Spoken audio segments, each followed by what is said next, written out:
সকলে কেমন আছেন? আশা করছি সকলে প্রত্যেক দিনের মতো আজকেও ভালোই আছেন। আমরাও কিন্তু ভালোই আছি। তো আজকে সকাল সকাল ভিডিও নিয়ে হাজির হয়ে গেছি। এখন ওই ৭টা মতো বাজে। তো উঠেছি ৬টার সময়। উঠে বাসি যা সমস্ত কাজ ছিল সব কিছুই সারা হয়ে গেছে। আর এদিকে এখন চলে আসলাম ছাদে জামা প্যান্টগুলো ধুয়ে দিয়ে যেতে। তো সকাল সকাল ধুলে কি হয়, সকাল সকাল শুকিয়ে যায় বেশ ভালো। আর এখনকার হালকা তো শীত পড়েই গেছে বলতে গেলে। সেইভাবে কিন্তু রোদ্দুরের কোনো তেজ নেই। তো ওই যেরকম হাওয়াতে শোকায় সেরকমই আর কি বলতে গেলে। তো রোদ্দুর তো উঠেছে দেখতেই পাচ্ছ তোমরা। তো এদিকে চলে যাব এবার ঘরে গিয়ে চাটা করে নেব। তোমাদের দাদাভাইও সকাল সকাল উঠেছে। তো ও কিন্তু দোকান খুলে দিয়েছে 7টার মধ্যেই। তো সেই জন্য চাটা করে নিচ্ছি আগে। এদিকে দেখলাম বাবু উঠে গেছে, দাঁত ব্রাশ করছে, তো সেই জন্য আগে ভাবলাম চাটা করে নিই। তো আজকে সকালে না অতটা আর কি রান্নার কোনো অসুবিধা নেই, মানে আজকে একটু ভাত ভাজা করব, মানে ভাত ফ্রাই আর কি ডিম টিম দিয়ে, তো সেই জন্য। আর এদিকে দেখো কালকে রাত্রে 2টো রুটি বেঁচে গেছিলো, তো সেটাই কিন্তু আজকে আর কি মানে চা দিয়ে খেয়ে নেব। তো এটা খেয়ে নিলে সকালে অনেকক্ষণ পেটটা ভরাও থাকবে। তো সেই জন্য আর কি বাসি রুটি একটু গরম করে নিয়েছি, গরম করে নিয়ে তারপরে কিন্তু এই যে আমি আর কি খেয়ে নিচ্ছি। তো বেশ ভালোই, মানে পেটটা ভরা থাকবে আর কি অনেকক্ষণ, আর ভালোই লাগে আমার খেতে। তো এদিকে আবার একটু ছাদে চলে গেছিলাম। তো এদিকে গেছিলাম কারণ হচ্ছে মেয়ে আর কি ঘুম থেকে ওঠার আগে ওর জন্য না একটু বাসক পাতা জ্বালিয়ে রাখবো। তো সেই জন্য দেখো আমি কিন্তু বাসক পাতা তো আছে ঘরে ফ্রিজে, কিন্তু তুলসী পাতা নিতে এসেছি, এই যে রাম তুলসী গাছ। তো এই যে এখান থেকে আর কি 2টো পাতা নেব, আর এমনি তুলসীর থেকে 2টো আর কি নেব আর কি। এইভাবেই প্রত্যেক দিন না একটু করে দিই ওকে। খেতে চায় না, তবুও 2-3 চামচ যেইটুখানি খায় ওইটাই কিন্তু অনেক। তো এর মধ্যে আদা কুচি, গোলমরিচের গুঁড়ো, তো গোলমরিচের গুঁড়োটা আজকে আর দেবো না। আর এদিকে দেখো লাল লাল তুলসী পাতা, তো এখান থেকে কয়েকটা নেব। আর হচ্ছে ও কিন্তু ওই গোলমরিচটা দিলে না খেতে পারছে না বলে আজকে আর গোলমরিচটা দেবো না। তো এদিকে ঘরে চলে যাচ্ছিলাম, তো তার আগে ছাদে দরজাটা না দিয়ে গেলে না মেয়ে ঘুম থেকে উঠেই আগে মাত্র ছাদে এসে মানে যাচ্ছে তাই অবস্থা করবে। অনেক ভুগেছি এই নিয়ে জানো না। তো মেয়ে ওই ছাদে যখন দরজা ছিল না আর কি, অনেক অনেক মানে অনেক দিন এসে দেখছি স্নান করা হয়ে গেছে সকাল সকাল। কোনো দিন ঠাকুর ঘরে যে ঠাকুর নিয়ে খেলা শুরু করে দেয়, তো ঠাকুর ঘরেও দরজা লাগিয়ে দিয়েছে দাদা। ছিটকানিও অনেক দূরে উঁচুতে লাগিয়ে দিয়েছে যাতে ও হাতে না পায়। এত বিচ্ছু জানো না যে মানে কি কি অন্যায় করে আমাদের বাড়িতে, একটা বিচ্ছু বলার মতন না। তো এইদিকে চলে আসলাম রান্না করতে। তো ওইদিকে রান্না করছি আজকে সকালে বললাম না যে ভাতটা ভাজা করব, তো সেটাই। তো ভাতটাই যে ভাজা করব তার আগে ডিমটা ভেজে নিয়েছি, আর এইদিকে কিন্তু ভাজা করছি আলু। তো আলুটাকেও হালকা ভেজে নিয়ে তারপরে কিন্তু ভাতটা দেবো। তো তার মধ্যে একটু ওই যে লবণ হলুদ তো দিতে হবে, নাহলে আলুটা তো আর সেদ্ধ ভালো ভাজা হবে না আর কি। তাও ভাজা করতে গিয়ে না আলুটা একটু পুড়ে গেছিলো। তো যাক আর কি করা যাবে। তো এদিকে দেখো এই যে পুড়ে পুড়ে গেছে হালকা। তো এবার ভাতটাকে দিয়ে দিয়েছি, অনেকগুলো ভাত আমাদের 3 জনের না ভালোভাবে হয়ে যাবে। তো এদিকে মেয়ে কিন্তু এসব খেতে চায় না, মেয়ে অনেক দুষ্টু আর কি বলতে গেলে।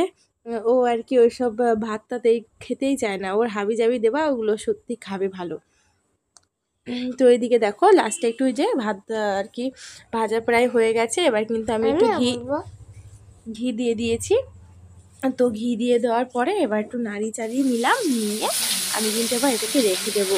আর এই কড়াইতে এবার মাছ ভেজে নিয়ে মাছের আর কি মাছটা ভাজা বসিয়ে দিলাম এই দিয়ে। তো মাছটা না পরে রান্না করবো, উল দিয়ে করবো। তো ভাবলাম ভেজে রাখি।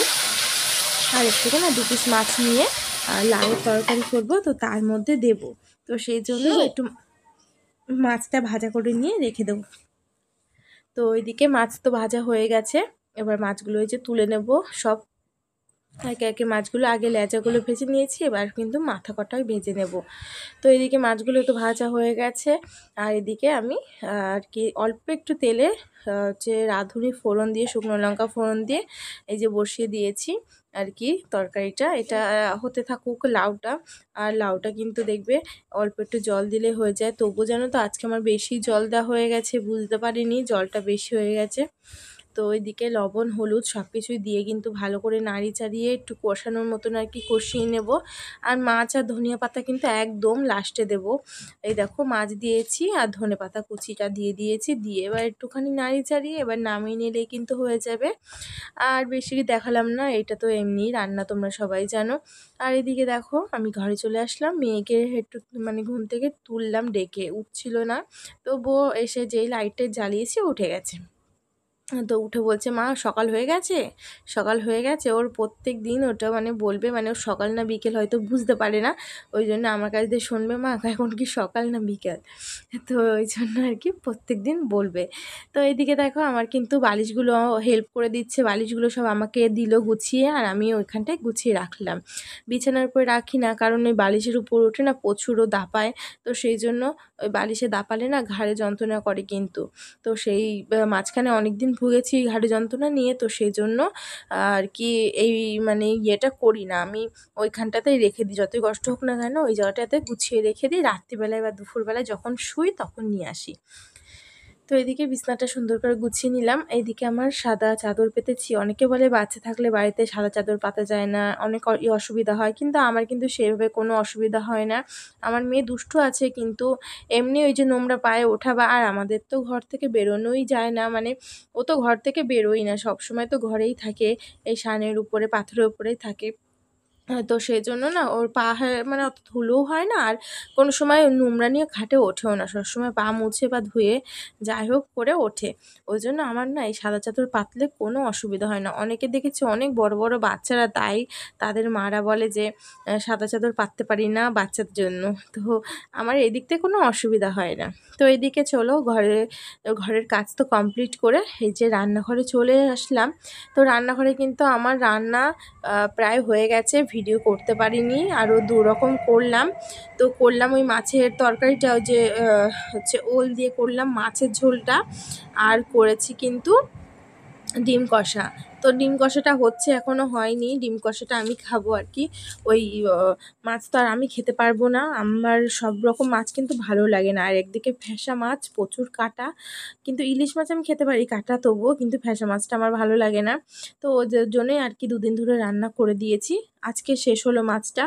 তো এদিকে ভাবলাম না আজকে ফ্রিজটা একটু পরিষ্কার করা যাক, অনেক দিন এই জায়গাটা একটু ক্লিন করা হয় না। এমনি ওই র্যাকগুলো ভালোই পরিষ্কার আছে, ওগুলো নিয়ে কোনো অসুবিধা নেই। তো এই পাশটা একটুখানি উপর টুপর দিয়ে আর কি হালকা হাতে একটু পরিষ্কার করে নেব। তো এদিকে সব কিছু কিন্তু নামিয়ে ফেলেছি, নামিয়ে নিয়ে এবার কিন্তু একটু মোছামুছির কাজ শুরু করে দিয়েছি। তো করব করব করে না করাই হচ্ছিল না, তো আজকে ভাবলাম করি। আর এদিকে দেখো মেয়ের জন্য কিন্তু ফ্রিজে কেক আনা রয়েছে, ওর যখন ইচ্ছা হয় বলে তখনই ওকে দিতে হবে, মানে কেক বলো ক্যাডবেরি বলো যাই বলো, এদিকে ফুটি মাজা, ও যখন যেটা চাই ও তখন সেটা চাই এরকম আর কি। আর ঘরেও যেহেতু থাকে আমার কোনো অসুবিধা হয় না, ওই জন্য ওর বাবাকে বলেছি কেকটা এনে রাখবে, মেয়ে যখন ইচ্ছে তখন খাবে। আর ও না খুব ভালোবাসে কেক কাটিং করতেও ভালোবাসে, আর কেক খেতেও ভালোবাসে, প্রচুর ভালোবাসে। তো সেই জন্য ওর জন্যই কিন্তু বেশিরভাগ করে আনা। আর এদিকে আমিও তো খেতে ভালোবাসি, তোমরা তো জানোই আমি এমনি বেশি মানে সব কিছুই খেতে ভালোবাসি, কিন্তু মাছটা কয়েকটা বেছে, তাছাড়া আমার সব কিছুই মোটামুটি চলে, কোনোটাই আমি বাদ দিই না। আর এদিকে দেখো মোটামুটি এইদিকে কিন্তু পরিষ্কার করা হয়ে গেছে, একটু ফ্রিজের উপরটাও করে নিচ্ছি। আর ওইটা তো ধুয়েই দিয়েছিলাম, ফ্রিজের উপরে যেটা আর কি পাতা কভারটা, তো সেটা তো কিছুদিন আগেই ধুয়ে দিয়েছি, আর ধোবো না এখন, এমনি জাস্ট পাশ দিয়ে পরিষ্কার করে নিচ্ছি। এমনি দেখবে উপর দিয়ে কিন্তু হালকা একটু ধুলো পড়ে যায় না মুছলে, তো প্রায় দিন একটু মুছে নিলে কি হয় ধুলোটা কিন্তু পড়ে না। তো ফ্রিজটা না এই পাশে এনেছি, তো ভাবছি আবার ওই পাশে নিয়ে যাব, খুব অসুবিধা হয়ে যায়। তো সেই জন্য আর কি ওই পাশটাতেই পরে নিয়ে যাব, আর টেবিলটা আবার এই পাশেই আনবো, নাহলে বাবুর খেতেও অসুবিধা হয় ওই পাশের দিকে। তো সেই জন্য আর এদিকে দেখো আমার কিন্তু ডিম কষা হয়েও গেছে।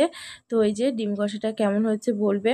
তো সব রকম রান্না তোমাদের সঙ্গে শেয়ার করতে পারলাম না। তো এইদিকে চটজলদি বাসনগুলো কিন্তু মেজে নিচ্ছি। তো বাসনগুলো মেজে নিয়ে তারপরে কিন্তু বেসিনটাও ক্লিন করব। তো রেগুলারের কাজ রেগুলার করা ভালো। এখনও কিন্তু গ্যাসটা মোছা হয়নি, তো গ্যাসটাও মুছতে হবে। তো গ্যাসটাকেও মুছবো একটু পরে, তো আগে এই কাজগুলো করে নিই, তো তারপরে। তো এইদিকে দেখো আমি কিন্তু বেসিনটাও ক্লিন করে নিচ্ছি। তো তারপরে আর কি বেসিনটা ধুয়ে টুয়ে নিয়ে তারপরে বাসনগুলো আর কি ধুয়ে নেব। তো কাজগুলো বেশ তাড়াতাড়ি কমপ্লিট হয়ে গেল। আজকে রান্না বান্নাও তাড়াতাড়ি হয়ে গেছে, বেশ ভালোই লাগছে। এখন আমি আগে স্নানটা করব, তারপরে কিন্তু মেয়েকেও স্নান করাবো। ওর জন্য গরম জল বসাতে হবে, ওকে আবার ঠান্ডা জলে স্নান করাতে পারছি না, কারণ ওর না এমনি ঠান্ডা লেগে আছে। তো সেই জন্য ওকে একটু গরম জল দিয়ে প্রতিদিন স্নান করিয়ে দিচ্ছি, আর এমনিতেও যেহেতু ঠান্ডা পড়ে যাচ্ছে, তো সেই জন্য।